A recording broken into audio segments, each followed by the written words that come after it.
papa was a copper and the mama was a... What up guys, Alex here, GuitarForce.com. So today we're going to take a look at Dani California by Red Hot Chili Peppers, and we're going to break down this lesson into two parts. In this part we're going to cover all of the rhythm guitar parts, and the lesson on the solo is going to be on a separate video, which is going to be available at GuitarForce.com. The link is going to be in the description box down below. As you may or may not know, this song, the studio version, has multiple guitars going on at certain sections, but we're going to do a kind of simpler version which is suited for one guitar, so you can play the whole song just on one guitar.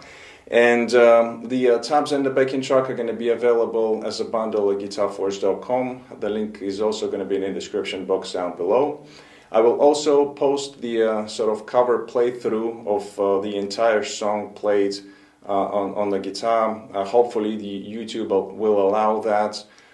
If it allows it, the link is also going to be in the description box down below. For this song I was using two presets. I was using the VST plugin Guitar Rig. Like I said, two presets, so I'm going to show you the pictures of both presets in a moment. And we're going to be in standard tuning, so while you are checking out the pictures of the preset, here is my low E, so you can tune up and play along with this lesson.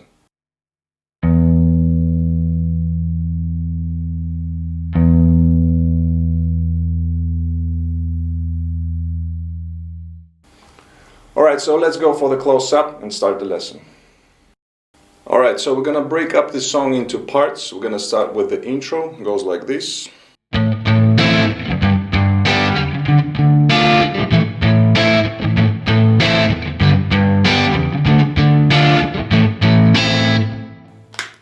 Okay, so here we have four chords: A minor, G major, D minor, getting back to A minor. And that's our chord progression for the intro. Now the way to play this, John is playing it kind of in a Hendrix style rhythm, so he breaks up sort of the chord into two parts, playing on the lower strings, the bassier notes. So he plays it two times and then he hits the whole chord and kind of lets it ring out. Then on the way up with an upstroke, while changing the chord, you can hear some dead strings in there. So that's the that's the rhythm for the for this intro part, and he does it for all of the chords. So playing the lower strings first, then hitting the whole chord, letting it ring out, then moving on to the next chord.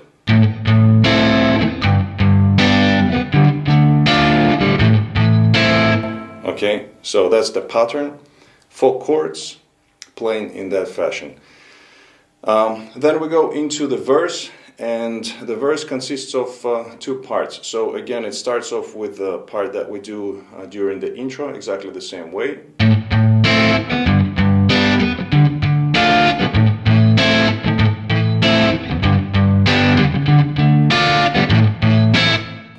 So that's that part. Then we go into the next part, and it goes like this.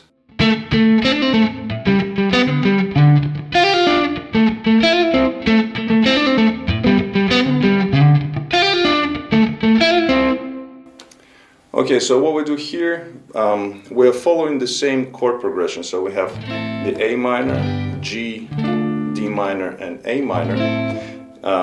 But the way we played in a more kind of funky rhythm, and we play a lot of single notes and hammer-ons, pull-offs. So what we do here is we play the notes of the chord as single notes. So in this case, he starts off with this note, which is the A on the D string, and he plays the note. And his right hand, the picking hand, is constantly moving, so it does that kind of funky rhythm, like I said, playing the notes, the single notes, alternating them with dead strings, like that, and then just adds the hammer-ons, which are based on, according to the chord, they're based on the minor pentatonic. So In this case we have the A minor, and we have the A minor pentatonic right here. So he plays the bass note first, and then he does that hammer-on pull-off, which is based on the minor pentatonic. Like I said, on the G string he plays 5, 7, 5, going back to that A note right here, like that. Then when we move to the G chord, we practically do the same. Now keep in mind that he does a lot of rhythmical variations. So, and the variations apply to the dead strings and also the notes that he plays in between. So when he goes to the G, for example, he starts it with a muted string and then plays that bass note, the G note right here. Then followed again by the muted strings, and then when he plays the hammer-on pull-off, he plays it on the G string again. So following the kind of the pentatonic pattern, or just playing on the major chord, we'll have to have the major third, obviously. So the hammer-on pull-off is going to happen between the 3rd fret and the 4th fret. Then going back to the G note. Okay, so in G, okay, that's the pattern. Then when we go to the D minor, he slides into that note, into the D note, and then again, because we have the minor pentatonic here in this position, which is the 4th position of the D minor. So he goes into the D note, 2 muted strings, and then the hammer-on that he plays is on the B string between 6th and 8th fret, going to the G string on the 7th fret, like that. And then we go back to playing the A minor again. So he plays it slightly differently. So he plays right here. So again, playing, alternating muted strings, dead strings with the A notes, and then hammer-on that he does is being played on the B string between 5th and 6th frets. And if you get in the other notes of the chord, because he's fretting like that, right? So if you hit the high E, B and the G strings, that's totally fine. He does it anyway, so he plays the hammer-on pull-off and then hits that G string. So you have that kind of double stop slash triad here, like that. Okay, so that's the pattern that you follow. Again, like I said, he uses a lot of different rhythmical variations. So if you can do it, you can do your own kind of approach, rhythmical approach to this chord progression, as long as you're hitting the right notes at the right time and moving throughout the chord progression, you're going to be totally fine. But if you get in that sort of like different notes, that's totally fine. And he does it actually as well. So in the later parts of the song, when he plays this part, for example, he alternates it with the low E string. So he might play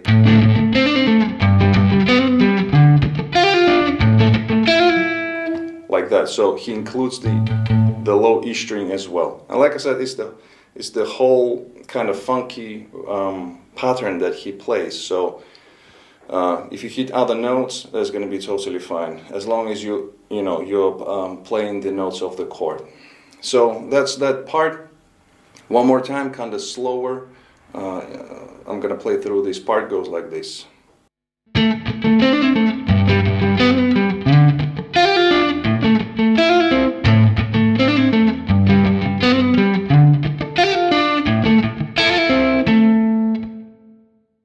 Alright, so as far as the structure, when we get to verse number 1, we play the first part, which is the chord. Then it's followed by the second part, which is the funkier part.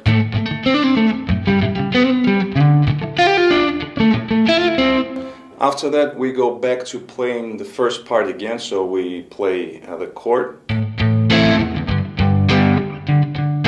Then it's followed again by the second part, the funky part, but in the end, right before going into the chorus, when we get, so we play the A minor, the G, and then when we go for the D chord,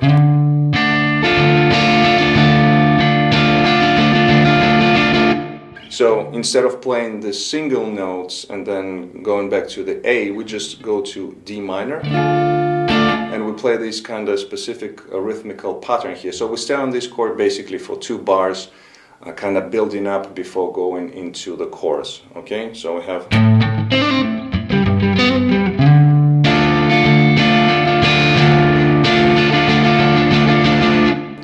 like that, and then we go into the chorus. Alright, so the chorus goes like this.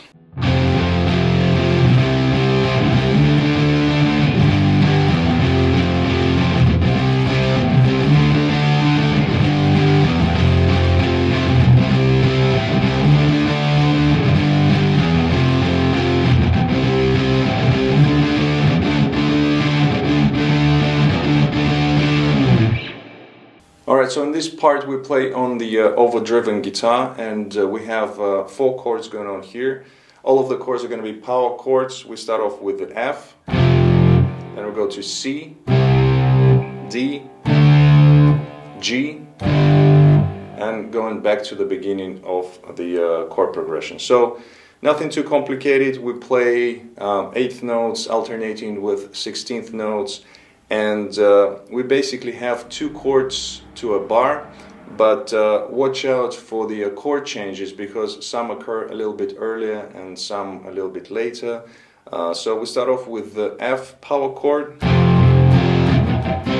and you get some dead strings in there simply because you're changing to the next chord. Other than that, so when we go to the C chord, you stay on the C chord, then hitting the chord and sliding into the D, F, G, and then he plays sometimes an open strings, sort of like a passing notes before going back to the F chord again. So just listen carefully to the timing of the chords, and if you copy and follow along, you're gonna be fine. So a little bit slower, it's gonna be like this.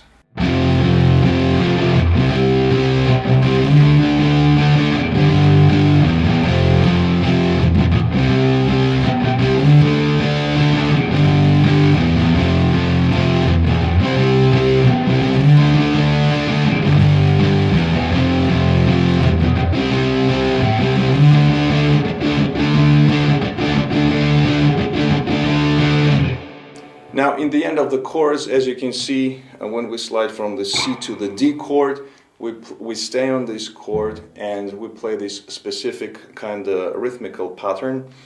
So this is the end of the chorus. Alright, so one more time, just the ending of the chorus is going to be like this.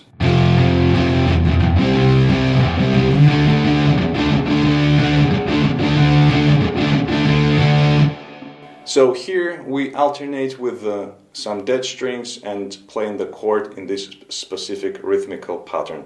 And that's it to the chorus. Alright, so after the first chorus we go into the interlude, and just keep in mind that on the studio recording there are sometimes 2, 3, up to 4 guitars recorded in certain sections. Obviously when John is playing live, or was playing live, he was playing, he would pick just one part out of that and just play it. So we're going to do the same here. So this section consists of some unison bands. So let me play it through first and then we're going to break it down. So it goes like this.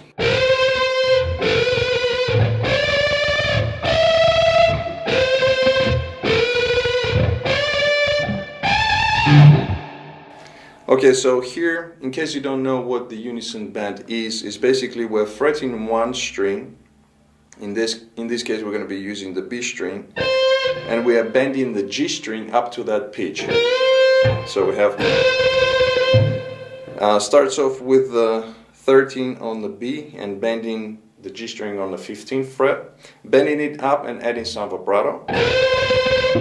Then we move the whole fingering down 1 fret, so 12 on B, bending 14 on G.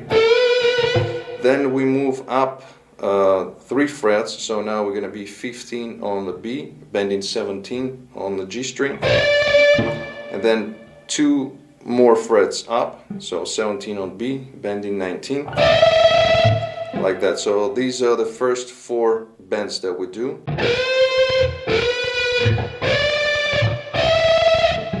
Then we basically repeat the first 3 bends again, so here 13, 12, 15, and then the last one is going to be on a high E string, it's 17, and we're bending 20 on the B string.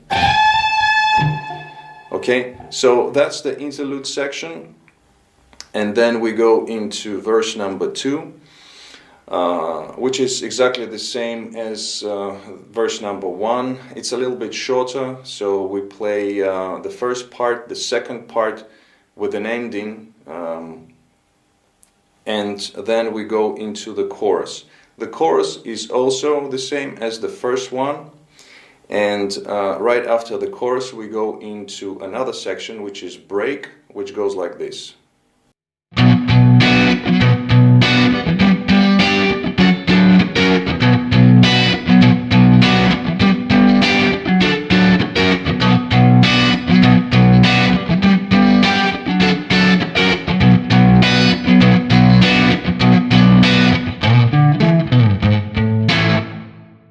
Alright, so here we have similar idea that we did during the intro or the first part of the verse.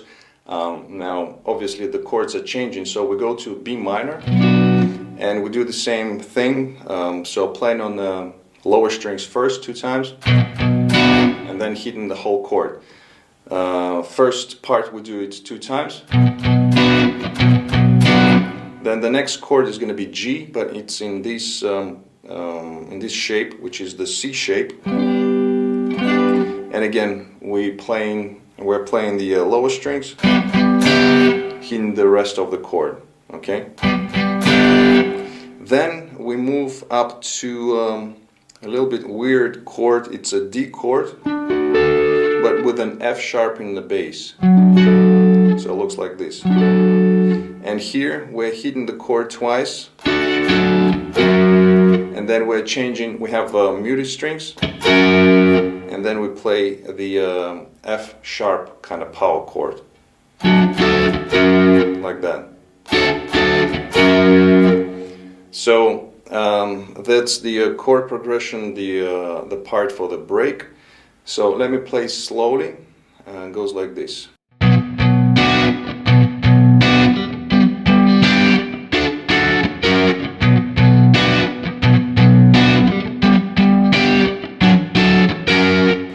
So we do it for 3 times, and then the 4th time, I believe, if I'm not mistaken, we play just the B minor chord for 3 times,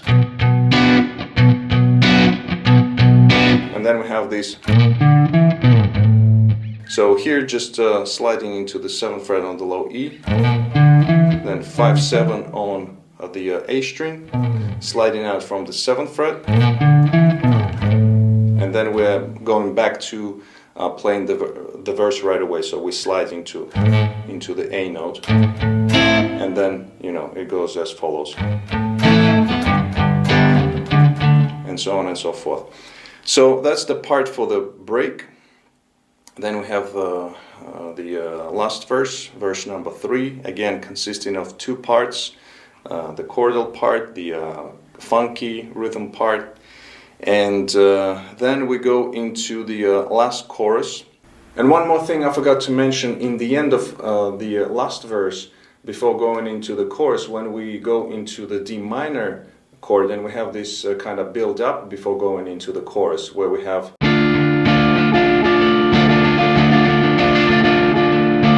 they actually extend this ending with another chord, which is this one, which is the E7 flat 9, and they play this chord for 2 bars, extending the ending before going into into the last chorus. So we have the D minor going into the E7 flat 9. It goes like this.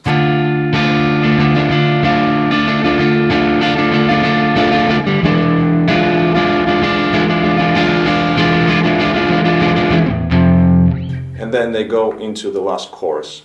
For the chorus, we're going to be doing chorus 2 times with the ending. I mean, so after when we slide into the D chord, so we have.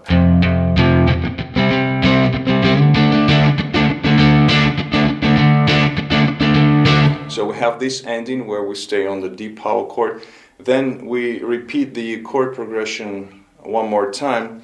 And like I said, because there are many guitars, I'm just going to show you an alternate, the second guitar, what it's doing. It's just basically playing the same chords, but using the different voicings. So for the F chord, for example, John is using this triad, which is based on the C shape. So instead of playing, you can play the whole chord with the bass note if you want to, but he's playing predominantly just kind of triads. So that's the first triad for the F. So he plays. Then going to the C chord, which is this position right here, the E shape, but again using kind of the upper strings of the chord. Then we move to the D minor. So here's the D minor, and then for the G chord, he does a little kind of trick where he plays just a part of a chord, again like a triad. So here it looks like D minor, but without the D note in the bass, and he plays, then adds kind of hammer-on pull-off, or just adding that note here on the eighth fret of the B string, which is the G note, like that. So he plays.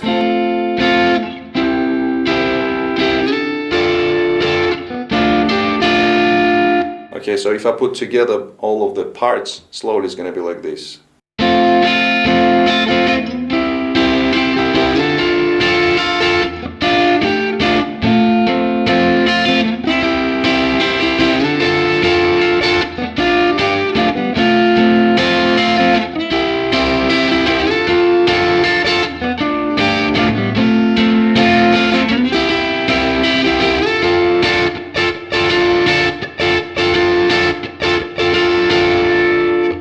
And again, the ending, we just go to the D minor chord right here and play the rhythmical figure, let it ring out, and that's how we end the chorus. After that, we go into the solo. Alright guys, so that was it for this lesson. I hope you liked it. If you did, please give it a thumbs up. Also comment, share, subscribe if you're new to my channel. Don't forget to hit that bell next to the subscribe button so you can stay updated with the latest videos. Thank you very much for checking out this video. Don't forget to visit GuitarForce.com for more guitar lessons. In the meantime, till next video, I'll see you again. Take it easy, and as always, let the force be with you.